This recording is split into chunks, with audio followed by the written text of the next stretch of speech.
గురు పూజోత్సవం ఉన్నట్టే మహిళా ఉపాధ్యాయుల కోసం కూడా ఒక మంచి రోజు ఉండాలని ముఖ్యమంత్రి రేవంత్ సారు ఒక మంచి నిర్ణయం తీసుకున్నాడు. చదువుల తల్లి సావిత్రిబాయి పూలే జయంతినే మహిళా ఉపాధ్యాయ దినోత్సవంగా జరుపుకోవాలని అన్నాడు. మరి సావిత్రిబాయి పూలే జయంతి ఎన్నడంటారా? జనవరి 3 తారీఖు నాడే, అంటే ఇయ్యాలనే.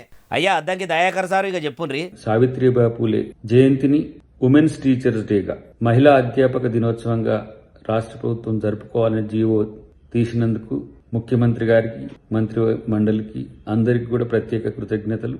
ఇన్నరా మహిళా టీచర్ల కోసం కూడా ప్రత్యేకంగా ప్రతి ఏడాది సర్వేపల్లి రాధాకృష్ణ సారు జయంతి పేరంటం చేసుకుంటా టీచర్స్ డే జరుపుకుంటున్నట్టుగా ఇక ఇప్పటి సంది ప్రతి ఏడాది జనవరి 3 తారీఖు నాడు సావిత్రిబాయి పూలే జయంతిని కూడా మహిళా టీచర్స్ డేగా జరుపుకునేందుకు మలి సర్కారు జీవో చేసిందట.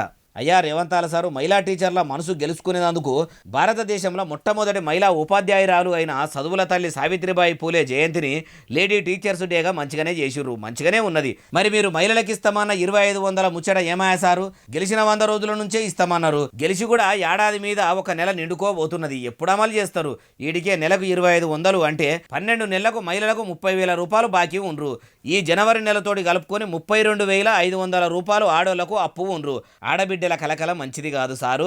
ఎప్పటి వరకు ఇస్తారో చెప్పుండ్రి, లేదంటే వాళ్ళ ఉసురు ముట్టి మీ సర్కారు ఆయంత కుప్పగూలి పోగల్లా అంటుర్రు.